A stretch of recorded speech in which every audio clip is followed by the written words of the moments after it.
Our drafts are over for the most part. Mine and Fred's are definitely over, except for Yahoo Friends and Family later on in a month from now. But other than that, we are just getting ready for the start of the season. Fred and I are going to talk about some of the big job battles that have been resolved and some of our reflections from over the weekend. All coming up next on the RotoWire Fantasy Baseball Podcast.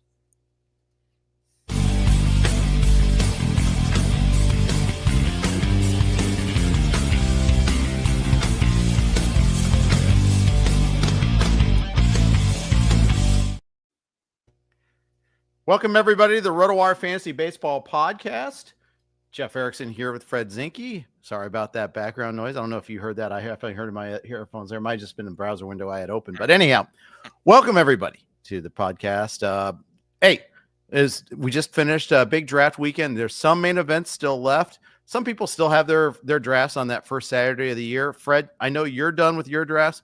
I'm done with my drafts, however. Did you ever do the first Saturday of the season drafts, or were you always done before the start of the season? Yeah, always done before the start of the season. I guess I like to compartmentalize. I don't know. It just feels, I know we're going to do a friends and family draft in April at some point. It's a neat idea by Scott Pianowski to, re-gauge the market a few weeks into the season, make everyone uncomfortable. Yeah. But in general, no, I like to, get it done in March. There's lots of time to draft, and then let's start moving on. Now, it felt good on the weekend to do like my first run of FAAB, right? Like done with drafts. Now, my last draft finished on Saturday morning, like a little slow draft. And I was like, okay, now it's time, dive into FAAB. I like that. So I needed another day.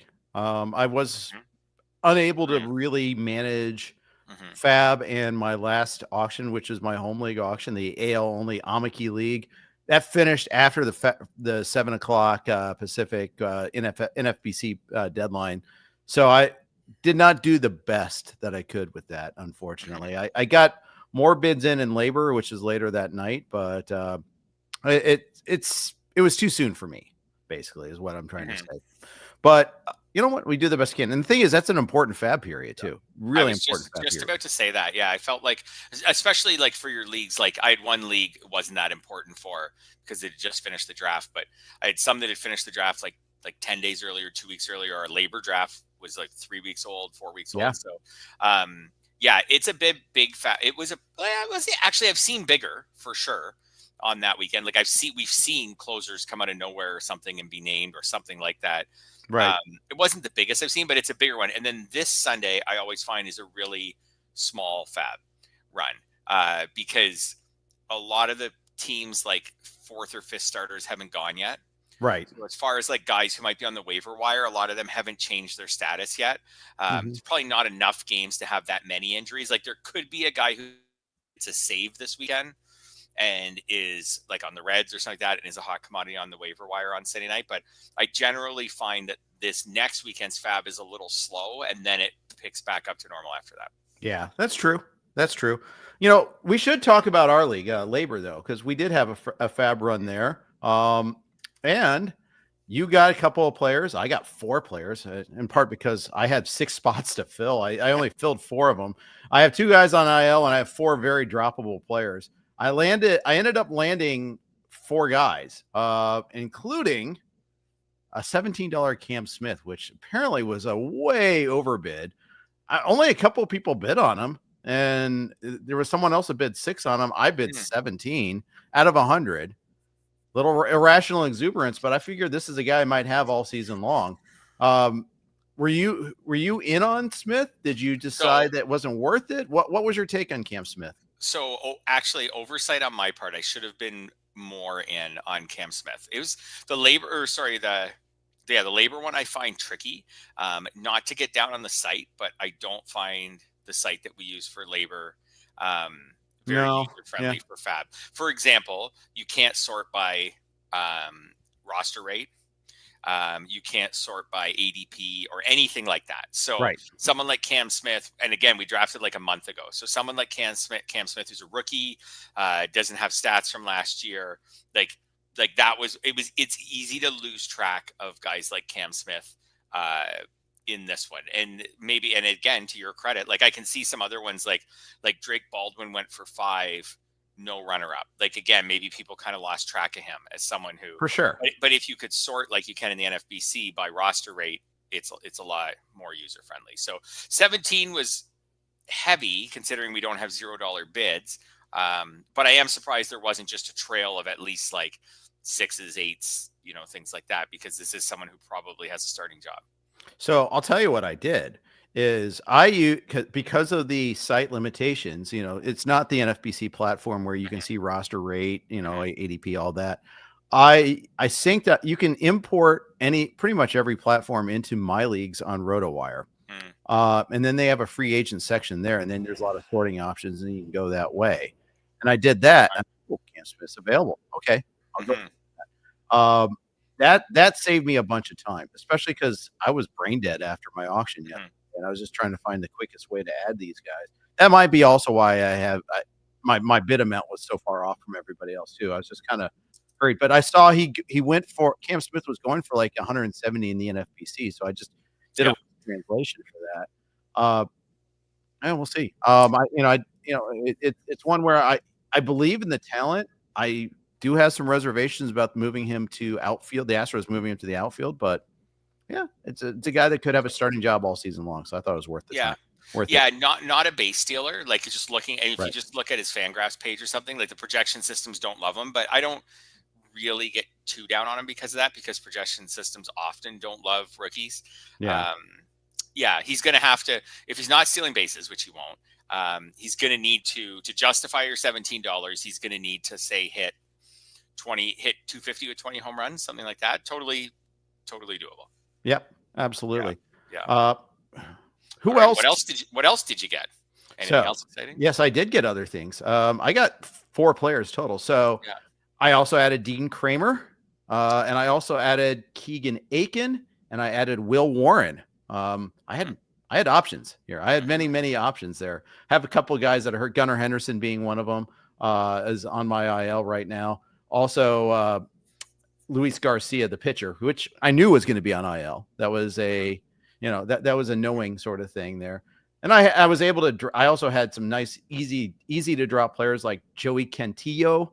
I also dropped David Festa, who I'm not throwing a party for, because he is now in the minors. Now he could be the new Bailey Ober, where he gets sent down and he's back in 3 weeks. I could be wrong. Could be wrong about that. But at the same time, it's labor. I can't afford just to carry these guys. I had too much dead weight. I still have Kyle Harrison that's droppable too. And I tried to drop Davison De Los Santos. I even titled it "Nobody Puts Davey in a Corner" because I can't put him in my corner. But I had too many guys, too many droppable, IL-able guys. That's a bad problem to have. Yeah, I thought the Dean Kramer one was good. In LABR, that league gets, because of the unlimited IL and 6 bench spots, it gets really deep really fast. So even though Dean Kramer is not special, like just him to rotate in and out of your lineup based on matchups, whatever, I bet if he stays healthy, I bet you use him 2/3 of the weeks this season. And for $1, I thought that one was really good. That was one of the ones when I went through the bids and thought about things I forgot. Like I didn't look at Cam Smith and think I wish I bid 18. But I did look at Dean Kramer and thought I probably should have bid maybe 2 on him. Like I think he would have. I had him, Zach Lytle, Aaron Savali. They were there. I didn't get. Savali went for 7. Like if Aaron Savali's going for 7, why can't Dean Kramer go for 2 or 3? Right. By the way, question in the forum: should I hold Sean Manaea? Yes, hold him. For them, like he's a rosterable player. I think, and I think it's worth waiting for. I think he's a difference maker. So hold on to him. But that's just the thing. Like here, that's the difference. NFBC versus this, where you don't have IL spots. You actually have to ask that question every single time on a player. Like, do you cut that player? Do you move on?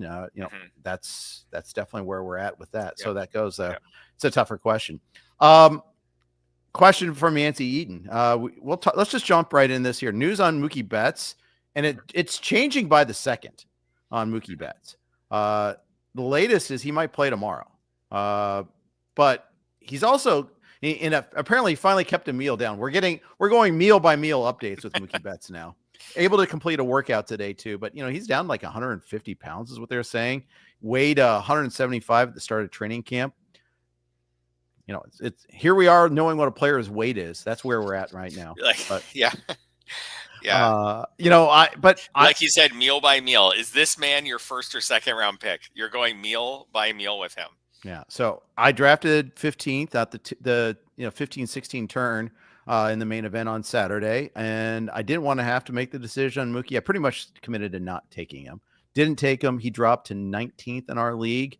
I've seen him drop as low as 25th in our league. If I were drafting, I probably wouldn't take him until around 30 or so. I think I can find about 29 other players I'd prefer to have at this point in time. Assuming, just because I have some reservations. I know he's supposed to play tomorrow in a preseason game at spring training, but it's not spring training. It's, I think, part of the Freeway series or something of that nature. I feel very uncomfortable with Mookie Betts right now. And I hope I'm wrong. And I hope it's just like he bounces back in a week or so. You may have a little bit more experience, judging a player, a person being able to recover from something like this better than I do. But I just think, we're not built, he's not built to lose 20 pounds. I heard stories of Keibert Ruiz and the illness and last year that cost him to lose 18 to 20 pounds and it took forever for him to recover. Obviously, Keibert Ruiz is not Mookie Betts. He doesn't have that record of production. He doesn't have that skill level. So it's a little different, but I'm still worried. Yeah, absolutely. I think I agree with you. Maybe back around pick 30. So in the main event, so factoring in the pitchers are pushed up. I'm looking at the hitters that go in the 20s. I would rather take Trey Turner. Mm-hmm. I'll go with Jackson Merrill. I'm fine with William Contreras. I'm not a big Bryce Harper guy this year, but I would consider it. I think that so if we're talking, his question was specifically about the main event. Main events is often about taking some risks to try to win the big prize. Right. So to me, a risk to win the big prize would be starting your draft with something like Aaron Judge and Mookie Betts, or Bobby Witt and Mookie Betts. Like that seems to sound like a chance to win the big prize. And if Mookie Betts underachieves, remember he's sick, like he's not hurt. So like We're not talking about Mookie Betts being sick for being like out for 6 months. We're not talking about him hitting like 225 this season. Like maybe he gets off to a slow start. A first round type player, which he was prior to this, he could get off to a slow start and still be a second or third round type player overall in the season, because he could be a first round type player for 4 months or something like that. So I kind of feel like I think in that range is probably worth it. I would take Trey Turner over him, but I know I've talked on here about how I'm high on Trey Turner. I'd take Jarren Duran over him. But then I think he's in play. So I think he's in play anywhere from 25 to 30. So if I had one of those top picks, I think he's in play with my second rounder. Again, like I don't love pick 4 or even really 5 this year. And I know there's a lot of people feel the same way. Like there's that drop off after Judge. And then I feel like it's kind of flat after that. But if I had one of those picks, maybe he's a way to make up what I didn't get from the top 3. Yeah. I feel like him and a pitcher on the 2-3 turn to me would make a lot of sense. Him and Corbin Burnes, him and Cole Reagans, maybe him and Chris Sale, depending on how your draft flows. I think that would make a lot of sense. Round 3, I think I'm definitely still in on Betts. Okay. That seems fair to me. Like him and Gunnar would not be a good combo because Gunnar's starting the year on the IL. I don't think that pairs necessarily all that well. Him and Tatis, I think, is a little risky together there. Would you but you would rather draft Gunnar than Betts right now? Because so if I wanted to lay out, so people are. I say my default ahead of time was Gunnar over Betts. So the fact that they both have some issue, I would probably keep it Gunnar ahead of Betts. Right. But the only thing I'll say is that, like I said, like Gunnar's hurt. Betts is sick. So, you know, Betts' body, like all the things, the oblique's fine, like all the things. So I don't know. So that's interesting. So they're saying Gunnar's close though, too. It's like a matter of days, not weeks. He is for sure. So we seem to be still readily accepting Gunnar around the turn, I think. Early second, late first. So if he falls, he was originally about 5 picks, I felt like, on ADP ahead of Betts. Maybe Gunnar was going around 5, Betts was going around 10. I felt like early in draft season. So something like that. So maybe if he's around 15, 17, 18 now, then Betts should still be around 5, 7, 8 picks later. So fair something like that, mid-20s or so. Yeah. 2 comments here in the comments here that I want to share. First of all, SFO Sox fan says the undiagnosed nature of whatever this is has him nervous. I think that's a fair reaction. I think that's absolutely something I bothers me as well, that they've known this for 10 days and had a hard time diagnosing what the heck it is. How can you know he's going to be cleared if you don't even know what it is? That's the tough part. Fair. Yep. Eric Powell says the Dodgers already have DH filled, so they can't slow play him. Also a good point. You can't put Shohei in the field. So Betts has to be ready to play the field, which means maybe he'll get played 2 out of 3 days right away when he does come back. I think that's the other thing. And they can do it. Like we always talk about that with their pitching. Like if any team can do this, it's the Dodgers. So withstand it. And and he's playing positions that are demanding. Like they're not just hiding him over at first base. You know, they could try to just put him in a corner outfield spot or something if they felt like, but I don't think they'll do that. Yeah. Going back to Gunnar real quick, I was drafting 15, 16, and it didn't come to me. He got taken 9th. I think I might have taken him though had he come to me. It's easy for me to say that because I wasn't put to the test though too. But I was definitely trying to avoid a decision on Mookie. I was hoping someone would take him before me, and then it leaves me maybe Lindor, which didn't happen. But instead, I got Churio and Alvarez, and Alvarez over Tatis was the choice. That was the tougher decision for me. We'll see if it works out. If I was going to give Betts one more piece of credit, it would be we are talking about, in my opinion, one of the absolute best athletes in baseball. Yes, for sure. So as far as 100%. Someone who could maybe play while he puts the weight back on, you know, things like that, like we are talking about someone who keeps himself in great shape and is just naturally really athletic. Yeah. All right.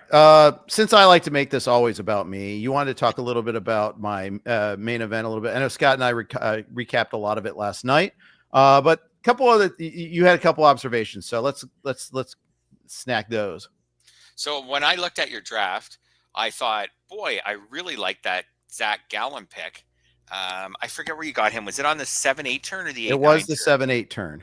Yeah. So with pitching pushed up in the main, I was like, oh, I really like that Zac Gallen pick. Then I'm listening to you and Scott this morning on my drive into work, and you said, I think you said that might have been your pick that bothered you the most. Or I don't think I would say least enthused about. It was, I didn't hate it, but it was just, okay, I need a starter. He's the best starter available. There's others I would have preferred that were taken before. So if I could give you a pro Zac Gallen argument. Okay. And I just wrote my part of a Yahoo article that comes out Thursday on bold predictions. And like, I wanted to be really bold. So I said, Zac Gallen is a top 5 starter this year by the end of the season. Ooh. And then I've already written that before your draft. So, I played off the fact, obviously, that starters can they move up and down really fast. Like last year I looked up top 5 starters. One of them was Skeens, not even in the majors on opening day. One of them was Chris Sale, injury prone veteran, hadn't done anything in years really of significance. So they can move up and down fast. But my thought on Zac Gallen was, first of all, he can eat a lot of innings. And he's been pretty durable. Like he missed about 4 or 5 starts last year, but that's it. Like the previous couple years, he had been really durable, had thrown a lot of innings. His career ratios are really good. 3.29 ERA and a 1.13 whip. Like sometimes I just like to look at, what was that? It was Nestor Cortez when we were talking about him earlier in the offseason. And I said, like, if he just in Milwaukee this year just puts up his career numbers, I'm fine with him at ADP. If Zac Gallen gave you a 3.29 ERA and a 1.13 whip, and he strikes his K per 9 in his career is 9.8, you would be really happy. Like backed by the offense that led the majors in scoring last year. Right. That sounds like a pretty good recipe. So one of the things then I looked and like last year wasn't his best year, but if you take the 2 years before that, he works out to a 3.04 ERA and a 1.02 whip. That's ace like 3.04 and a 1.02. Like, yeah. And it's the whip is the key, right? It was 126 last year. That's not helping you. Yep. And if that's your number 2 starter, that's definitely not helping you. Yep. And that's why I guess I get a little, okay, there was some drop off. There's some slippage from Gallen last year. And of course he didn't have the innings last year, 148 innings after throwing 210 the year before. Which is why you're getting him in a pitcher heavy main event. It's why you're getting him on the 7-8 turn. Yeah. But I at that point in the draft, I don't mind him in round 8. I'm fine with him in round 8 and just a regular draft. And then you throw in that pitchers are up a round or 2 in the main. So I thought that was a really good like good upside type pick good. after you waited on starters. Yeah, I think so too. I have this habit of waiting on starters the last 2 years in the main. We'll see. Yeah. But obviously it's all dictated by double tapping closers at 3-4. It kind of dictated a lot of other things in the rest of that draft. I was ready to tell you when I first saw, so you're live tweeting out your draft and I'm following along because I had some time Saturday afternoon. So I'm following along and I was like, when I saw the double tap closers, I was like, I don't like that at all.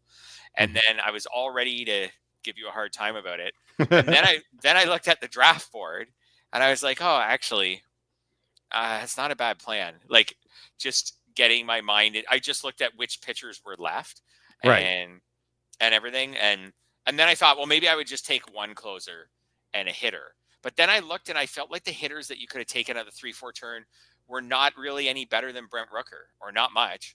Right. So I didn't feel like they were. So I was like, oh, well, maybe like, and if you had waited, like you could have got Tanner Scott on the next turn and barely, and maybe wouldn't have even been able to get him. So then I was like, oh, okay. Like maybe I'm a little more positive about it. Now I would have I like Ryan Helsley better. So I would have been. That's fair. He went right after you, but that's what better than which one or than both? Both, but maybe Iglesias just because the other. If I was going to double tap closers, I might have grabbed two closers who can get like closer to 100 strikeouts than Iglesias. Okay. But at the same time, but again, we're nitpicking. Like Ryan Helsley could get hurt. He's been hurt often in his career. Iglesias and Diaz's teams could each win 20 more games than the Cardinals. So like it's just nitpicking. The general theory of it, when I looked at your draft board, I was like, it actually makes a lot of sense because the starting pitchers that were available to you were gone, had dried up. Well, and that's just the thing. Like Reagan's win at 313. Yeah, that's the next best pitcher is DeGrom or Schwellenbach, and Schwellenbach got pushed up. And then you have to go all the way down. Like I would have actually taken Yamamoto or Valdez over Schwellenbach, but I didn't really want to take Valdez. So there were others that went Yamamoto, King, Strider, Glasnow, Bryce Miller, Tanner Bybee, Bailey Ober all went before my next turn at the 5-6 turn. So it just, and I knew this, I knew the consequence. And I mean, I kind of did this last year and I was okay. I think it would have worked out okay a little bit had I gotten the closers right, but I didn't. Last year we got Evan Phillips and Jordan Romano, and that drove a lot of my experience on that. Drafting from one of the ends, trying to anticipate closer runs is one of the toughest things to do in this contest. And there were 4 closers that went before me, and before that 3-4 turn. Hader went 3-2, Clase, Miller, and Williams 10, 11, 12, respectively. I felt like, okay, there's an advantage to get 2 guys in this top tier and punish everybody else and force them to react. And I think to a certain extent we did.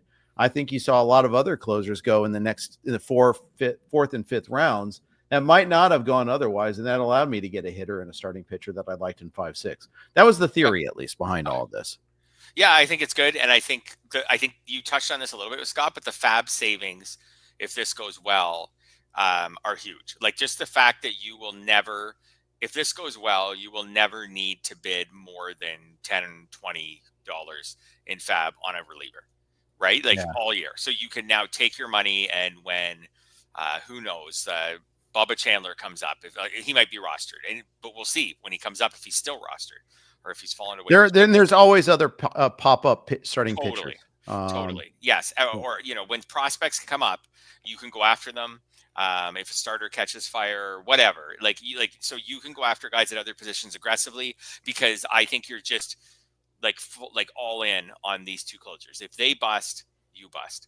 But if they get their 35 saves on average, you get your 70 saves and you're golden. So, and I can still take $1, $2, $3 stabs at another closer. I just don't ever have to spend big on that. And there's already spots I can fill. All these draft picks sound great until you find out, like, for instance, and we might as well talk about it now, as mentioned in the forum, Hayden Birdsong is going to the bullpen, not in the rotation. That I reached a little bit on Birdsong there. I took him at the what did I take him? 19-20 turn. I thought Birdsong was going to rotation spot. I'm going to hold on to Birdsong though, because I don't believe Jordan Hicks is going to hold the job. Can I be patient enough? Can I wait long enough for that to happen though? you're gonna need some luck, right? Like, you'll need two things. So one is if Birdsong is throwing like 3 innings a week, maybe even 4 innings a week out of the bullpen, you might be able to use him as your 9th pitcher. Like because of the strikeout rate, if he could throw 4 innings a week out of the bullpen, and there are guys who do that, who are like 100 inning type relievers. If Birdsong can do that, he could get you in a 4 inning week. Birdsong can get you 6 strikeouts, 5-6 strikeouts. So at that point, then you could make him your 9th pitcher, and he wouldn't be hurting you. And I think that wouldn't be bad. So if he's pitching effectively out of the bullpen, I think you can keep him. If he's not pitching effectively, you know what? If he doesn't pitch effectively out of the bullpen, maybe you get rid of him because he's probably not going to go in the rotation and start excelling if he's not. I would strongly consider using him this weekend. You'll probably need him. I haven't gone through all your starters and whether they start this weekend. Right. You'll probably need him. And then I might use him in the next week and just see where it all goes from there. I think it's schedule based at that point, right? Yeah. You're right. You probably got aggressive. Well, in hindsight, now you got aggressive with him in round 20. But I saw him. I had one NFBC league where he went for triple digits last night. I won where he was available on waivers. He went for triple digits last night. I don't think it's that terrible. Like Bubba Chandler went a few picks later.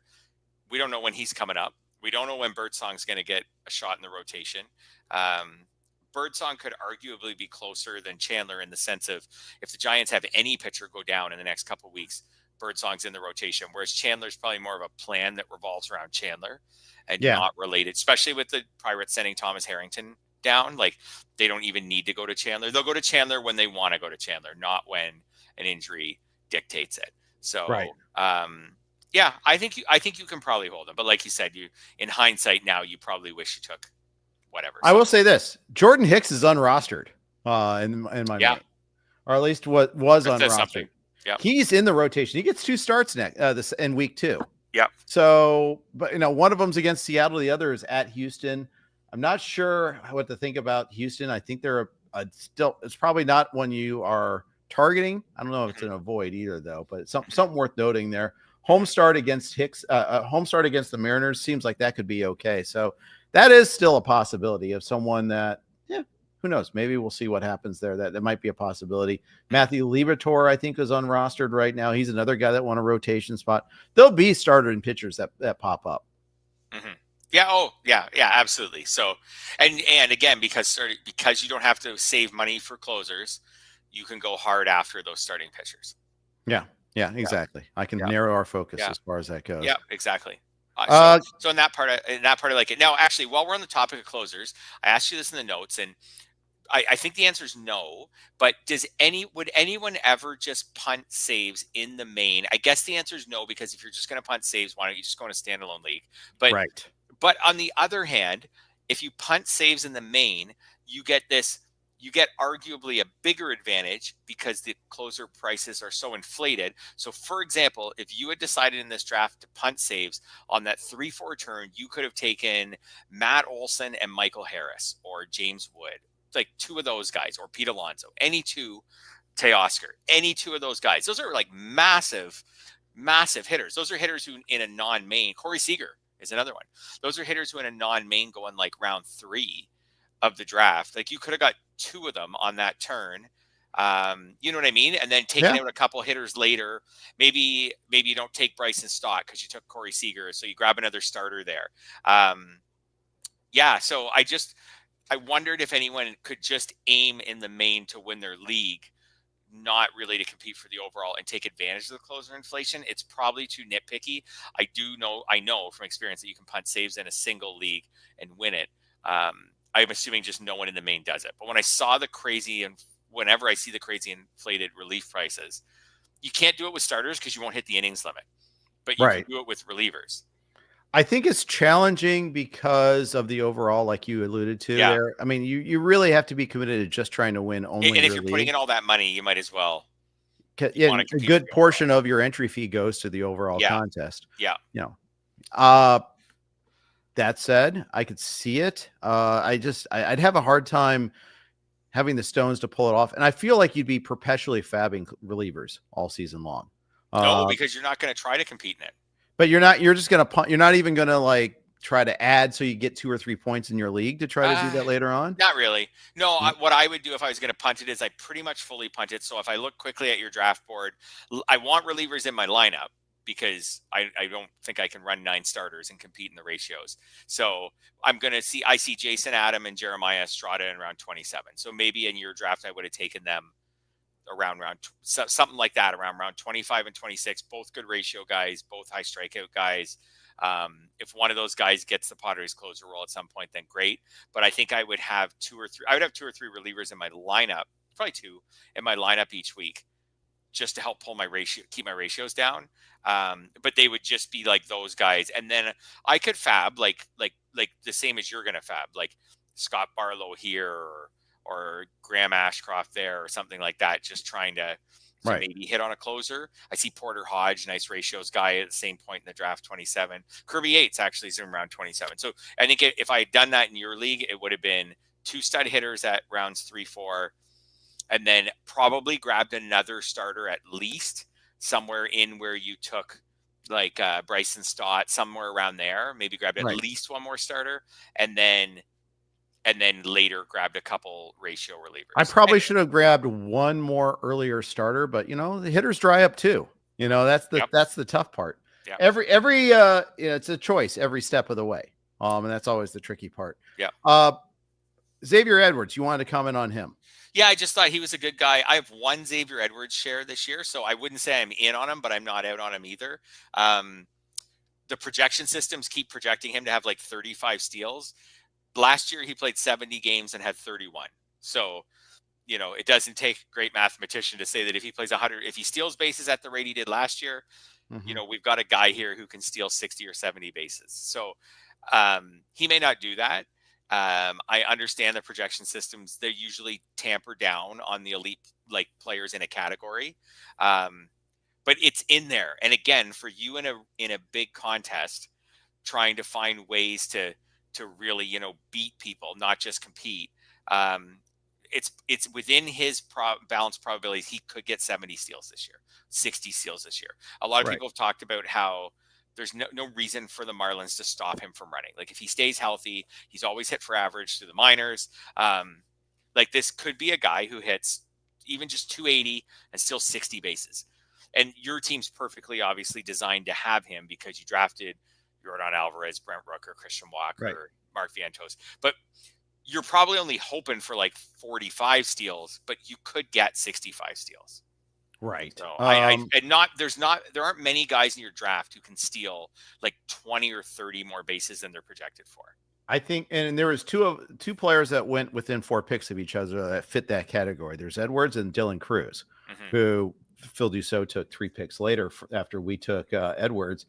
And I think my thought there was Edwards at least is a shortstop. We already had 2 outfielders, and I think Cruz is a bigger risk batting average wise than Edwards is. That's why I went with Edwards instead. Right. Yeah. No, I thought it was a good pick. Like I said, the goal is to win, so it's risky, but I think I thought it was a good pick. So it was necessary too. I knew I was light on speed, and when you take 2 closers and the DH and a couple starting pitchers, I mean that's just the way it is. You kind of and Christian Walker for that matter. Maybe like a Marcus Semien might have made a little bit more sense than Walker. I don't know. That's something I'll be thinking about. I would have taken Walker. Yeah. I think that's totally a solid pick. Yeah. I for sure I could see that there. All right, we've talked a lot about my main event team. We got all season long to talk about it as it goes. We'll see how it plays around.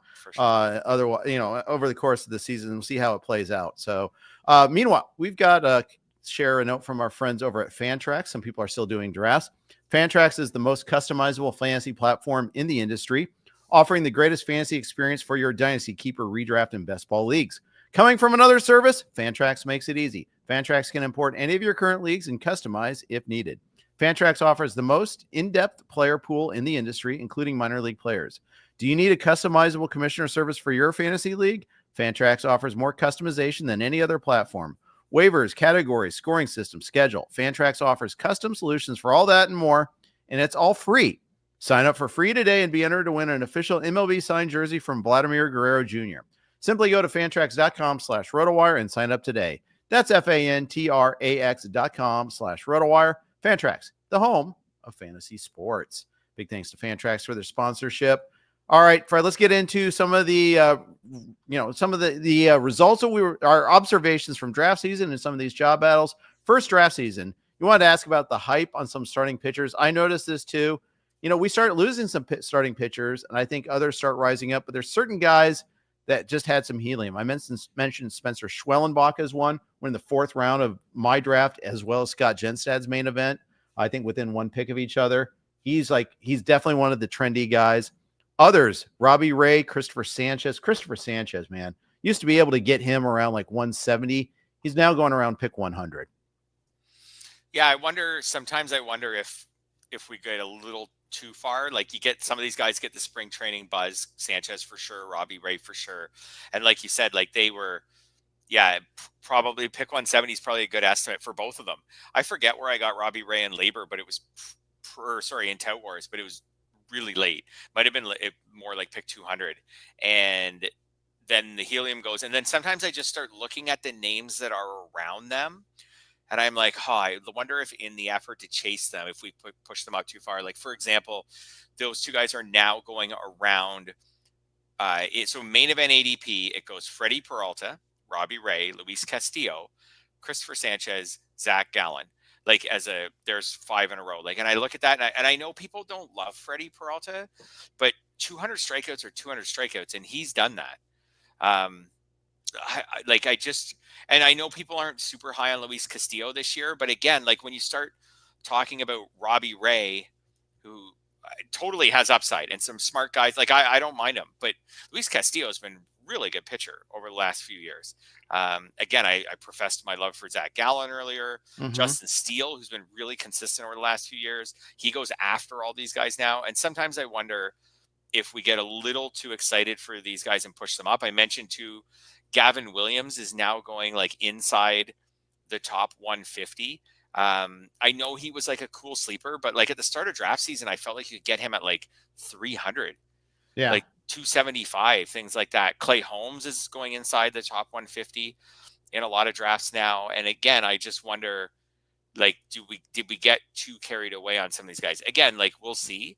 And it's not really just about, like you said, all the pitchers get pushed up. So it's not just about the number. It's more about the pitcher that you're not taking. Like, some people are not taking Luis Castillo or Freddie. I wanted to talk Castillo specifically. Okay. Yeah. Because, he did decline some last year, right? Yeah, for sure. K per 9 went from 10 to 8.98. If you prefer K percentage, it went from 27.3% to 24.3%. That's a pretty decent sized drop. Declining velocity the last 2 years. And keep in mind, he's been pitching in one of the best ballparks in baseball, a place that enhances strikeouts. And still does. Yeah. And yet his K percentage went down. I'm sure their home road splits are pretty nice for him there, but there's enough there that to be slightly worried about.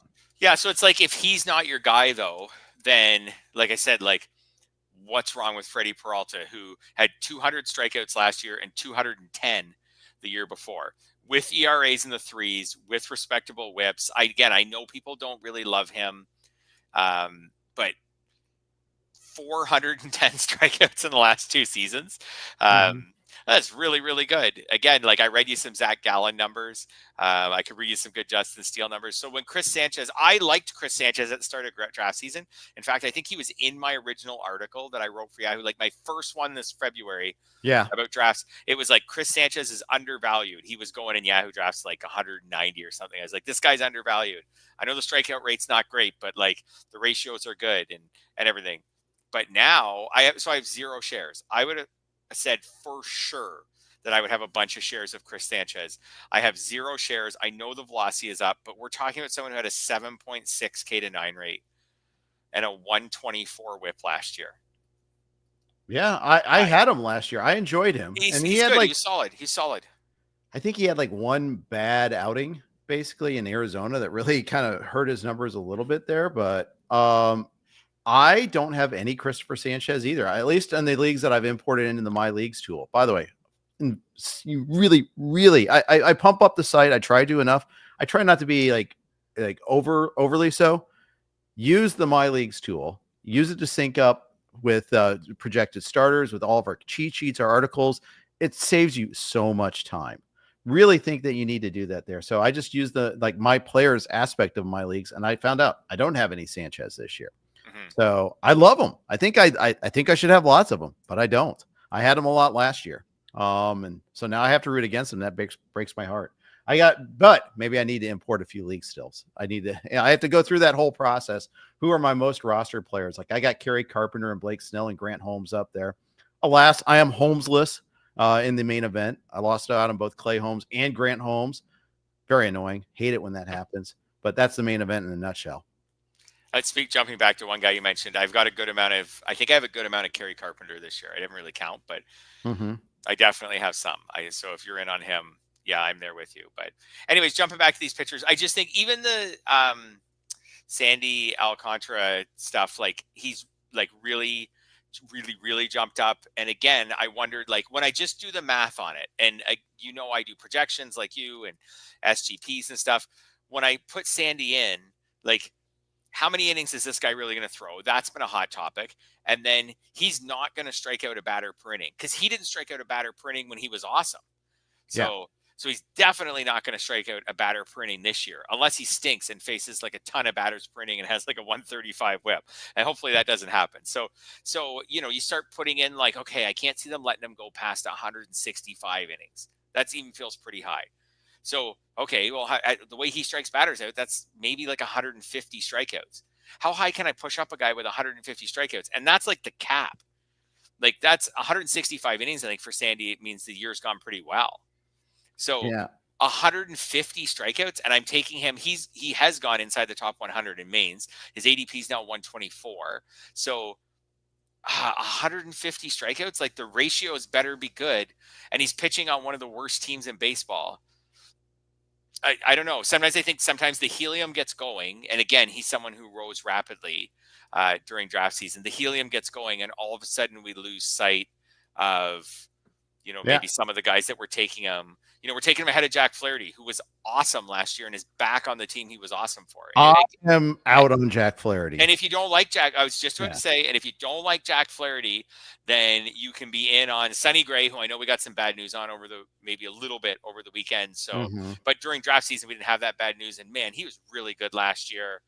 Carlos Rodon's in that range. You could get an injured George Kirby is appealing in that range. Nick Pivetta, who I kind of like this year. I do too. That range, low whip, high strikeouts. Like Nick Pivetta should strike out a lot more guys than Sandy, and he's on a way better team. He should probably pick up more wins, or at least the same amount of wins. And I think the theory of the case on Sandy is that he's going to get traded. I think it has. Yeah, it's possible. But when? At the end of July? Yeah. Because that's when everybody mostly gets traded. Like Marlins trade early, though. Keep in mind, if they get the right package, they will trade early. They did that with Luis Arias last year. So that's what you're hoping for. Anyways. And Sandy, remember, he didn't get hurt last spring. He had his surgery in October of 2023. So it's 18 months for him. Yeah.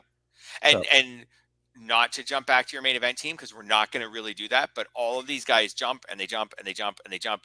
And there you are plucking Merrill Kelly in like round 20. Mr. Cromulent. And Eric Fetty in like round 25.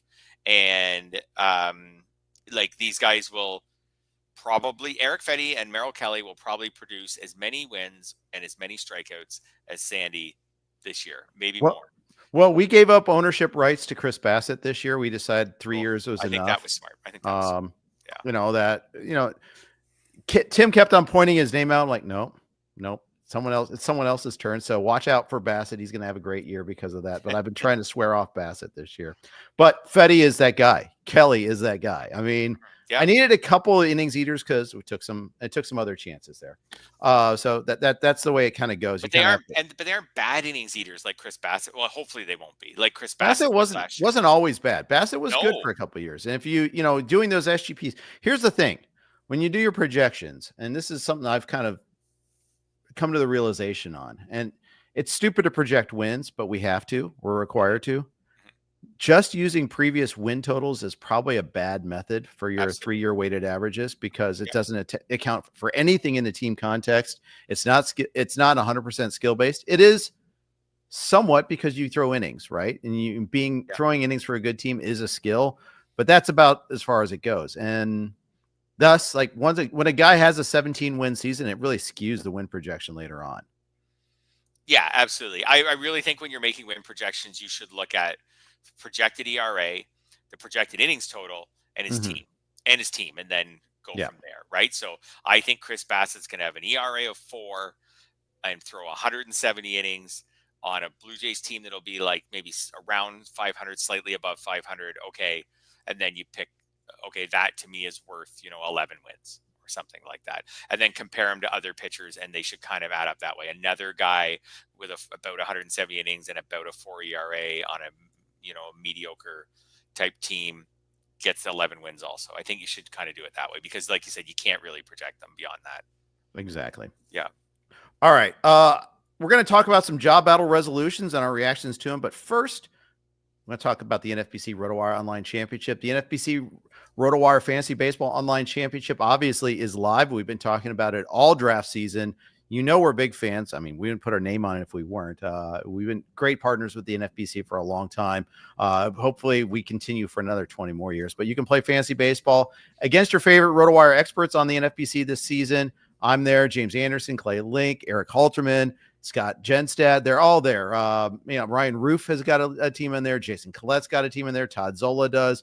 We're all taking a shot at that $150,000 grand prize. You can sign up for a draft today at rotowire.com/high stakes.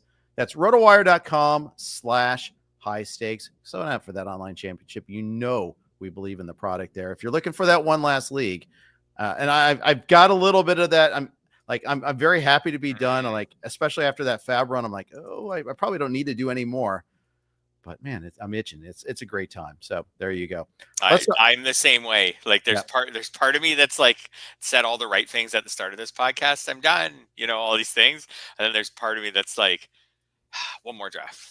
Yes. Maybe one more draft. Exactly. What am I doing tomorrow night? Maybe one I'm more itching. draft. Let's do this. Yeah, maybe late tonight. One more draft. Honey, I'm not coming to bed on time tonight. I'm doing one more draft. Hey, Greg, I promised to do a live stream if you throw me a online championship today. We could do it. We can pull it off. We'll fill it. I promise. There you go. All right. Alan Roden made the team for the Jays. Fun little name. Didn't have him much on my radar to start the draft season, but I actually have rostered him in a league or two. You want to throw a little positivity towards him? Yeah, I added him in our LABR league, and I added him in one NFBC league where he was available. And my biggest regret from the Tout Wars draft and hold, and I messaged him right away, was we hit a point in like the 30s for rounds where I was like, okay, Roden's my next pick. And then Vlad Sedler took him on me. And that's might have been the only time during that draft where I messaged someone and was like, DM them on Twitter. I was like, you stole my guy in like round 39 or something like that. It's always around 39 snipe they get you. It's rare. It's so rare in those draft and holds. Like usually once you get into those rounds, like you can set. I get annoyed when people don't set their cues more and put themselves on auto when it gets like 3 picks away from them because you pretty much get your guys because there's enough differentiation on opinion by them. But anyways, Alan Roden, the Jays love him. Ross Atkins called him out at the start of spring training as a guy that they're really high on, and they were hoping he'd make a splash. Then he was awesome during spring training. He made the team. He's an on-base machine, career 407 in the minors. Power's been improving, which, again, it does with a lot of players, like around his age, 25. So, first half of your 20s, often the power starts to improve. He can steal bases, not like Xavier Edwards, but he can steal some bases. He's on the Jays to play. So he's on the Jays right now. He's going to play. They're not going to have him play 2 days a week, 3 days a week. I think he'll rotate between maybe DH and left field. I think that as long as he hits well enough, when Varsho comes back, he stays because they kept Nathan Lukes and they kept Miles Straw, and there's no need to have both of them and Varsho on the roster. There might not, they'll keep one of them. Like, so when Varsho comes back, he'll come back to play center, and then either Straw or Lukes will stay I think Straw will stay because it's a way of the cynical part of me says it's a way of justifying the Roki Sasaki failed endeavor. At least if Miles Straw's on the team, but we'll see. It doesn't really matter. But I think Roden stays, and the Jays, when you look at their lineup, like jobs are on the line in Toronto right now. Like this is a team that has to turn the corner this year, otherwise I think heads will roll. So when you look at their lineup, it's got the pieces at the top, like Bo Bichette if he rebounds, Vladdy, Santander, but then it falls off fast. They need another good bat in the lineup. Jimenez can be a major league hitter. The Jays are starting to really like Kirk. Sure. Hopefully Springer's not terrible this year. They need another guy. And Roden is that guy for them. He's the guy they really like. Like, I think he's got a shot to be like an everyday player for them. Yeah, so I think so too. Yeah. You say that they'll send one of the Luke's or there's just no need to have 3 can't hit center fielders. They could do that, or they could be like the paste eaters and do something that just has scratching our head. The whole Veen versus Martini thing is just why would you ever choose Martini in this situation? Yeah, and in the end, that's the Rockies. That's why the Rockies are the Rockies. That's why they're the paste eaters. That's right. I picked up Jordan Beck in a league last night, and I put in more fab than I needed to. He was like my cancer. I don't mind that. I think I went 68, and the runner-up was like 17.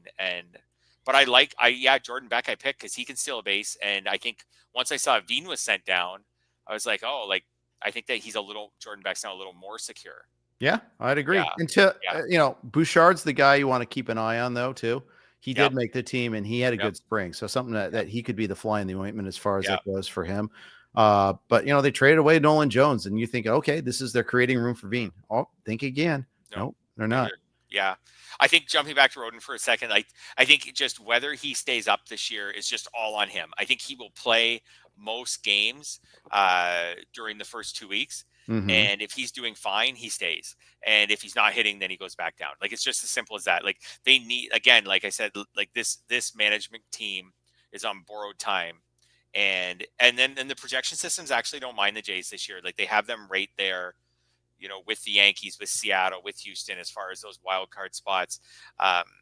So these guys have a chance to save their jobs. Anyone who can help them from the prospect pool is going to get an audition this year. And when you have Ernie Clement, who, like, he's fine, but when you have him in your lineup, Varsho, who's not a good hitter really anymore in your lineup, like, they need one more good hitter, and that's they identified Roden before spring training started, and then he raked during spring training, and then he made the team. Like, it all lines up.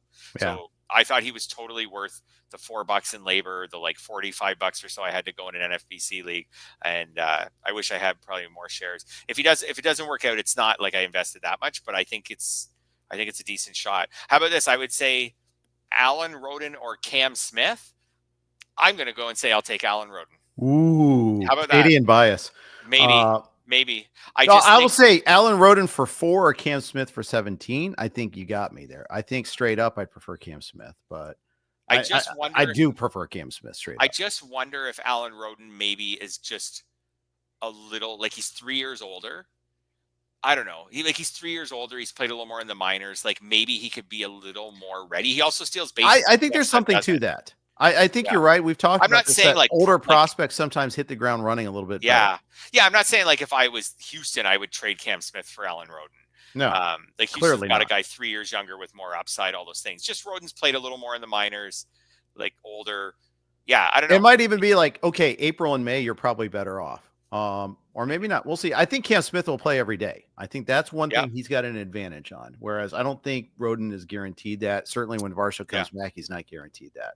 I think that's the dangerous thing there. I mean, I think he is, though, because I think right now it's just Luke's and Straw rotating in center. And then I think when Varsho comes in, he just takes center. If Roden's hitting, I think he's left field, or he's if he's hitting. If he's hitting. Yeah, for sure. And that's the same with Cam Smith. Like, if Cam Smith's hitting, he's their guy. If Cam Smith, we all know that if Cam Smith has a 600 OPS at the end of April, then they're probably just like, go back in the minors for a while. Like Chas McCormick can do that. Right. And you can get some more developmental time. So yeah, anyways, I think they're at least maybe comparable, and they're not getting that, because Cam Smith, I get it. He's younger and he's more of a buzzy prospect. Right. Yeah. We're going to dig into some of the minutia of the other moves, but first, just want to do a quick note here from the Blue Wire Network. All right, let's do this. We're going to do rapid fire on these targets. Sure. First, you put this in the outline. How much is a win worth when you're fabbing? In the NFBC environment, we got the free look on the Tokyo games. Landen Knack got a win. Alex Vesia got a save. John Birdie had 2 stolen bases. Kiki Hernandez had a homer. Those are the 4 players that I think were most likely to benefit from that. So how do you put a value on these guys? So I think that I decided in the end that I think a win is worth way, way, way more than John Birdie's 2 steals, or like you said, a homer or a save. And this is, what I'm about to say is anecdotal, but I find at the end of the season, the win standings are so tightly bunched. And at the end of the season, I know whenever I'm competing for a league, I'm always just sitting there like biting my nails being like, I just need 1 win tonight. Like I need a guy to get me a win, or I need a couple wins, and then I can really vault up the standings. So when I saw the chance to spend like $20 fab in $1,000 fab league and get a win out of Landen Knack, I was like, oh, in a half week. I was like, very easy decision. I thought it was a really easy decision to spend about $20, and I got him in a couple leagues. Like I'm not spending like 50, and again, I don't know what the value is, but I felt like Landen Knack was worth 20, maybe 25 or so. And I fully plan on dropping him next weekend. But I felt like the save and the 2 steals, those were maybe worth more like 10. To validate your findings there. So last year, the 80th percentile, to hit the 80th percentile in wins, it was 92 wins. 70th percentile, only 89, only 3 fewer. Yep. 50th percentile, 83 wins, 9 fewer wins. So every win is sacred, right? Yeah. For saves, those respective numbers are 72 saves, 67 saves, and 56 saves, respectively. So a difference of 16 between 80th percentile and 50th percentile. There's a bigger gap. Then you look at stolen bases. 188 stolen bases. That's a lot of stolen bases. That's the one thing I'd say. 179 and to get the 70th percentile, 163. So a gap of 25. Every single win means so much. Yeah. So much. And we tend to do things later in the season when we're desperate for wins, things that we're not proud of, starting guys you don't really want to start. So like getting 1 just ahead of time, I was like, I will gladly take that. And then I actually believe that Vesia, Birdie, they should be rostered. They should be active in every league for the partial week. Like the 100%. NFBC league.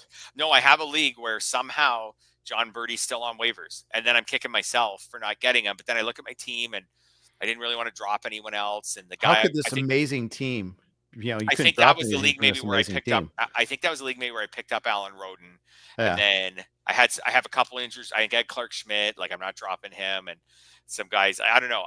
I was like I said, I was still kind of kicking myself. I was like, oh, I should have got him and got the 2 steals. I could have ended up getting them for $1 or whatever I put in. I think I put in $8 on them. So, anyways, I think we maybe didn't go aggressively enough after that 1 win. Anyways, you said rapid fire. That wasn't too rapid. I'll get more rapid now. Streaming early in April. Chris Paddock, Simeon Woods Richardson going against the White Sox next week as an example.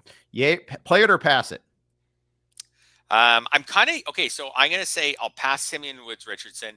I'll play Chris Paddock because spring training numbers were actually pretty good. So there's a chance, at least a chance, that maybe he could be more than a streamer in a 15. So for him, if I could get him this weekend for 10, 15, I put in some bids on conditional bids. He was in my waterfall. I thought about it a bit, and the streaming, the grabbing the Simeon Woods Richardson at this time of year, it costs you a little more than it does to grab him in August for a game against the White Sox, because we're trying to figure out the Reds closer. We're trying to figure out the Rangers closer.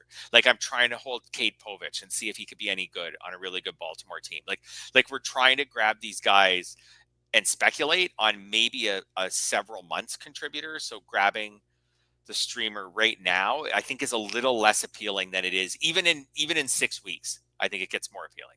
Well, especially because in April, pitchers don't go as deep into games. That's true. And the case, and specifically in Woods Richardson, look at his game log from last year. Look how many times he didn't go 5 innings. And in fact, if you look, this is end of the year. Starting on August 21st against the Padres was the last time he went 5 or more innings. So for the entire last month of the season, he didn't qualify for a win. as a starter. He went 4 2/3, 3 2/3, 4 1/3, 3 innings, 4 2/3, 1 inning. So some of this is a Rocco Baldelli Twins thing too, that they're very very dogmatic about the third time through the order thing. He might have been worn down, but he was treated with kid gloves too. Yep. Yep. And I think Paddock coming off an injury still could be a risk as well, that too. So I get your point. I'm there. I'm okay with trying to stream against the White Sox, who should really have a terrible lineup again. Really could be, last year was historically bad and, really hideous, and you should have been streaming against the White Sox, but maybe in April, it's not as sure of a thing. Plus there's weather issues and all that go with streaming in April too. Yeah. Yeah. And it's a little hard in April to figure out. The White Sox stand out. The Marlins kind of stand out, but I'm always a little wary on thinking that I know more than I really do this early in the season. Right. Are the Pirates a streaming target? I look at their lineup and I say yes, but they're not a streaming target like the White Sox. At least I could be wrong. There are teams sometimes where at the beginning of the year, you're like, oh, those guys are a streaming target. By the end of the year, you're like, actually, that team was decent. They're like 500-ish team, and I shouldn't have been going after them quite as much. So yeah. And like you said, we probably need to look at the weather not as much, but more than normal and as much as the opponent early in the season. Yeah, that's fair. Yeah. So, look at that. All right. Giants have made a decision. Landen Roupp, and it is Roupp. I just looked on Baseball Reference for the pronunciation guide. I got to say that name with some respect. He won the starting job over Hayden Birdsong.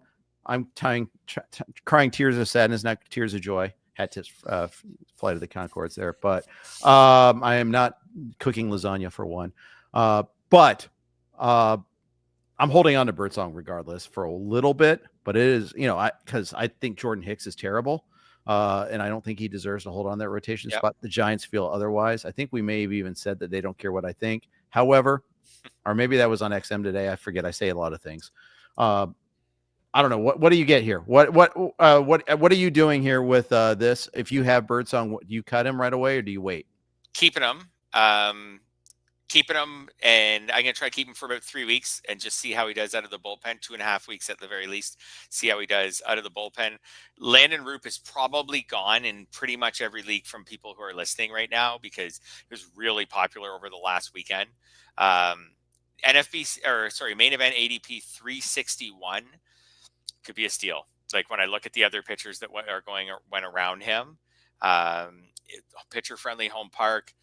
His minor league, so his numbers as a reliever last year are nothing special, but his minor league numbers show a really great ability to miss bats. So right, he's obviously had a really good spring. So I have 0 shares of Landen Roupp, and I for sure wish if I was drafting right now, I'm just going to quickly scroll up this main event ADP. I'm taking him ahead of Bubba Chandler, ahead of, let's see who else is listed here. Ahead of Max Meyer. Yes, I'm taking ahead of Max Meyer. Got sent down, didn't he? Yeah, ahead of Matthew Boyd. Tyler McGill. I'm taking Landen Roupp. So I've kind of got him. Luis Severino. Maybe that's about where I'm sitting. There's a Luis Severino, Merrill Kelly, Michael Wacha, Chris Bubich. Those guys are all between 280 and 290. So maybe I'm right in there. So I think I put him maybe around pick 300. I wanted to get both. I did Birdsong ahead of Roupp and never got Roupp. Right. I failed. I chose poorly. Yeah, Roupp went for $5 to DVR and LABR too, by the way. I was one of the $1 bidders, but didn't get him. So shame on me for that. All right. Next issue. Kristian Campbell or Jackson Holliday. Who do you got? Well, I thought I'd say Jackson Holliday for sure. I think most people would say Jackson Holliday still. Would you say Jackson Holliday? I think yes, but Is that because he's kind of just been through it? So now you're kind of like, he's been through the struggles. Now he's ready to come out the other side. Maybe, but I think this is a good time to ask, why do all the Baltimore prospects struggle the first time up? Yeah, it feels like they really do. Yeah. Even Gunnar Henderson, if you remember his first cup of coffee. They don't hit the ground running. Mayo last year, Kerstead. Yep. Yeah. And it's not like Jackson Holliday being terrible last year should make us like him more. Right. It definitely shouldn't. But there's this vibe of he's had his struggles, so now he's going to figure it out. And I know the draft status, being the number 1 overall pick 3 years ago. But I'll say this, Kristian Campbell if you look at the Fantrax, all the projection systems at Fangraphs, is projected to hit home runs at basically the same rate as Jackson Holliday, while stealing bases at a higher rate and hitting for a higher average. And the average distance is about 30 points between a lot of the projection systems between the two of them. Like, that's significant.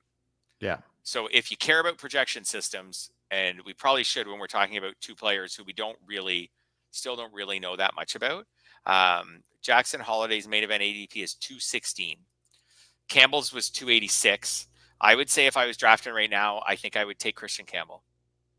Yeah. I'm buying into him a little bit. Maybe I'm getting a little too carried away, but because I guess the one difference between them, get away from the projections, is there's probably much better chance that Kristian Campbell is just in the minors in a month than Jackson Holliday.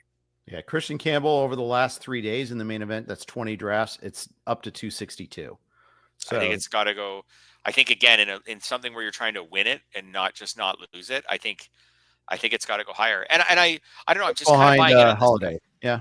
Yeah. I just think like Boston, it seemed like right from the start of spring training, they wanted him to be the second baseman. Mm-hmm. He was not awesome in spring training, and they still wanted him to be the second baseman. And he kind of gathered steam late in spring training, and then they went with him.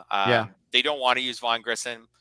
David Hamilton's more of a backup type guy, utility type guy. Mm-hmm. Now that Devers moved out of the way, like, I think Kristian Campbell hits low in the lineup, but if this guy could be like a 15-15 guy this year, that would take that. I've got both Campbell and Holliday in AL Tout War, so amazing. Yeah. And Hamilton, by the way, I took my shot.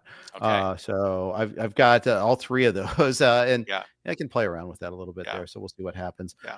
Also have Tyler Freeman, as it turns out, who is now a Rocky. Yeah. So Nolan Jones goes to the Guardians, Tyler Freeman to the Rockies, and Zach Veen gets sent down instead of getting kept up. We kind of ran it on the Pace Eaters earlier. Yeah. You said you don't like this trade for basically anybody. Anyone, yeah. Will Brennan's not on the team now, and I don't like Nolan Jones better now that he's not at Coors Field. Maybe Cleveland has a plan, like, to figure him out. Mm-hmm. He's been there before. We'll see. For John Kenzie Noel, like, the outfield just got more crowded. Maybe less of a chance for him to break through as a full-time player. The only guy I like it better for is Jordan Beck. And like you said, they sell Sean Bouchard there. Maybe it won't even work out for Beck, but maybe it makes me a little more interested in Beck. It's just not a great trade. I guess I like it for Tyler Freeman. I just don't really care about him outside of an only. Yeah, I think an only is where it matters. I don't even like it for him, because it just feels like he's just keeping the seat warm until oh my gosh, his name's Tyro Estrada is back. Yeah, but that's 4 to 8 weeks. So that's a good amount of time. For sure.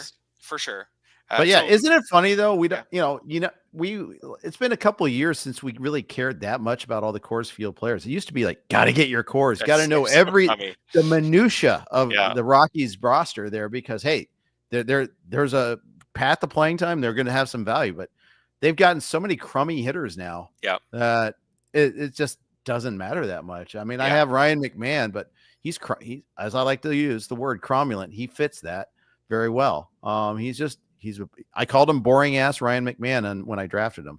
He is that. He's fine. He'll get 20 homers. He won't get 30. He's just going to be there. Yeah, and when their team's so bad, you start actually getting wary of using them on the road. Yeah, so of course. So now you're not even that excited. Although the Rockies do usually, even this bad lineup will have like a top 10 OPS at home. So not first or anything, but top 10. So they are a pretty good lineup to use at home, but not like when the Rockies had a good lineup, when they had Arenado and guys like that, they would be like first or second best in baseball at home. So you were dying to use them all. Sometimes by a mile first, too. So you were dying to use them at home. And then they'd at least be able to be like maybe below average, but not terrible, still playable on the road. Right. Now it's like, oh God, now they're on the road. I got to sit McMahon. And now they're at home. Like, sure, I'm going to use them, but like, it's not going to turn my season around or anything. So it's the reason why Nick Pollock coined the phrase Rockies Road when talking about streaming pitchers. Yeah, so for sure. It's not a doubt there.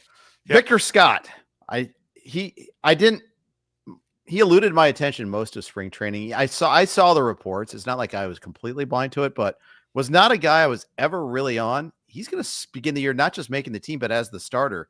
Can he truly hit? Well, we're about to find out. I'm not that interested in Victor Scott. He's going to hit low in the lineup. He could steal some bases, but to me, he's just so different than Xavier Edwards. Xavier Edwards, I think, can hit for average and can hit leadoff and score a lot of runs. Victor Scott, I don't think he can hit. I don't think he is going to hit for average. Like at best, I think he can hit for enough average that he doesn't get benched. But I don't think he can hit for an average that can help you. So to get this like possible 30 steals or something, I'm not getting a lot of RBIs. I'm not going to get a ton of runs from the bottom of the lineup. I'm not getting the batting average. And I find late in my drafts, I found this year I was never looking for like just a bunch of steals. Like I always felt like I had enough steals. Maybe that's because I have a bunch of Jake McCarthy. I have a Xavier Edwards. You know, I've taken some other guys. Like, I don't know. I took a lot of Trey Turner. Like I always would kind of rough count my steals late in the draft. And I'd be like, this feels like about 150. I don't need like a one category guy. In fact, in one draft, and people who are listening are going to think this is crazy, but there was one draft where I actually chose to take Tommy Pham over Victor Scott because I just looked up. I think that was my team with Xavier Edwards and Jake McCarthy. And I was like, what am I going to do with another guy with a single digit homer total? Yeah. Like, how's this guy's not helping me. He's just going to be more of what I already have. And Tommy Pham, who I don't like, I'm not a huge Tommy Pham guy, but it looks like he'll probably play most days and maybe hit leadoff at the start of the year. Yeah. For the Pirates. He's a guy who doesn't look good in your SGPs because I only project him for about 400 at bats because I assume he'll lose his job at some point. They'll try some younger guys later in the year. He'll become a bench player. But if I was only projecting first half or first 2 months, he would actually look like a playable guy.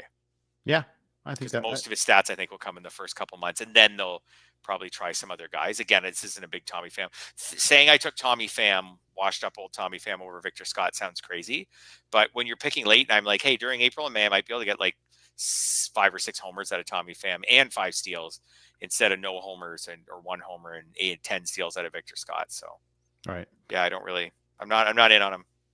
Right. Fair enough. Yeah. We'll close with Corbin Burnes. I'm going to make you answer your own question before I show my opinion. Are you concerned that he's starting the 5th game of the season, not like the 2nd? Super weird. Or anything else about him? Are you worried about that at all? I guess not. I have a couple shares of him too. And then, so I'm annoyed by it.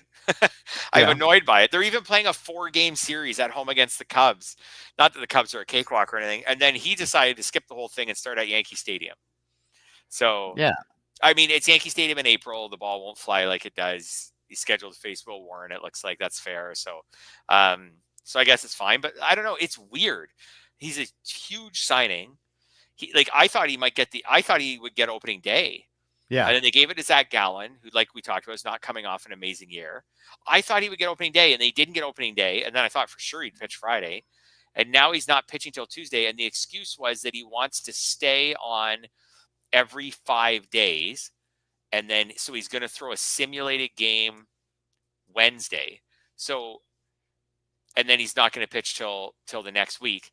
Well, I don't know. Maybe I'm not being nitpicky enough, but like, why didn't he just pitch the opener instead of throwing a simulated game Wednesday, and he could just pitch on Thursday? Doesn't it seem, to borrow from The Fugitive, it seems hanky, this explanation here. And if I add in all this, not many people have probably paid attention to this, but do you know what happened in Corbin Burnes' last start? He got destroyed on Friday against the Brewers, but so did Freddie Peralta in that game too. Yeah, for sure. Take a look at his overall spring training numbers though. 16 innings. Totally good. 22 Ks, 2 walks.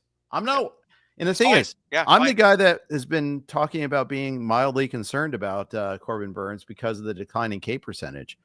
I mean, nothing in his spring has gotten me concerned. Nope. Velocity's been fine. He's been missing bats. He's probably fine.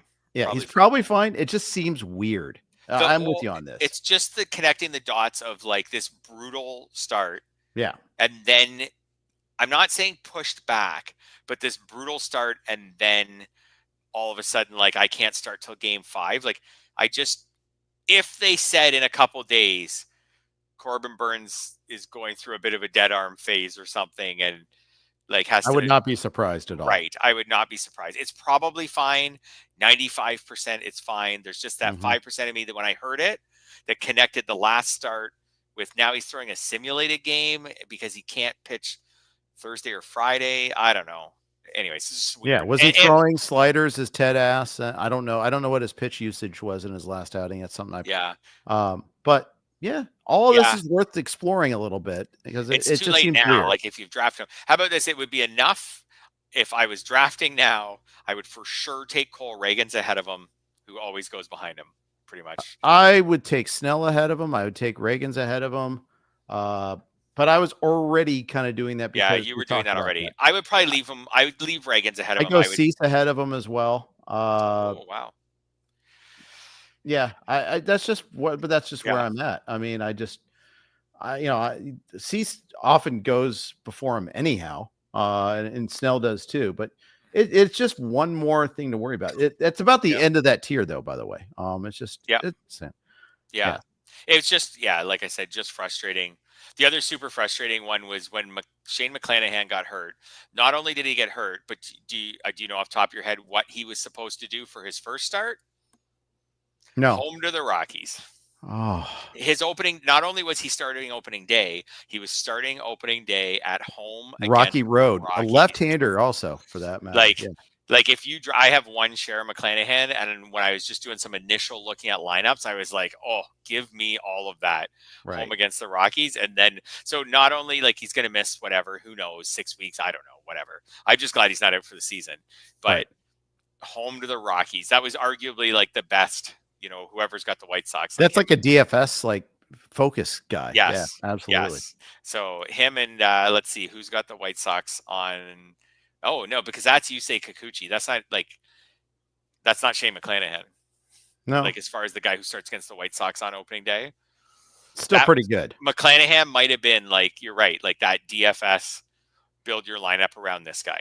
I'm kind of in on Kikuchi. Actually, wait, Paul Skeens against the Marlins. That's your juiciest opening day. If anyone throws like just ungodly numbers on opening day, it's probably Paul Skeens against the Marlins. So you're immediately pointed out like 5 good streams right there. Basically, are we seeing more stratification in baseball where it's like it's becoming have and have nots even more than usual? Like you'd think so. That's all everyone complains about all winter. Yeah. So right. But the thing that bothers me is I think it's been like this for years. And I think it's been like this for years, like for the last few years. We just complain about it every winter. But no, I think it's always the haves or the have-nots. Like, but yeah, you always see the streams. Like I see A's and Mariners in Seattle. Like I'll stream that. Yeah. So I see White Sox. I'll stream that. Once Detroit gets home in the cold weather, I'll stream that. Like there's just the Marlins. There's some that seem like all year streams, but then there's also the circumstantial ones. So to the extent that you're streaming, as we adjust it. Well, in a 15, it's hard to even find the guys to stream. Yeah. Which is why we need the Cromulants. That's why we need the Dean Kramers and the Eric Fetties, because we can't. In a 15, you can't even find the streamer guys. I agree. Yeah. I agree. Yeah. All right, we're going to leave it on that note. And just a quick note, as we get in season, we will probably go shorter podcasts a little bit. Just in draft season, we have so many things we want to talk about, but we'll probably keep it close to about 45, 50 minutes, I think, in season, just to give you a heads up on what to expect out of us. But hey, appreciate everybody. Good luck in your final drafts. Hopefully you have a couple, and hopefully we can help you out a little bit. Thanks everybody for jumping in today. Love seeing all the comments in the forum. You guys are great. We appreciate you. And good luck in your seasons if you're done drafting like we are. Take care.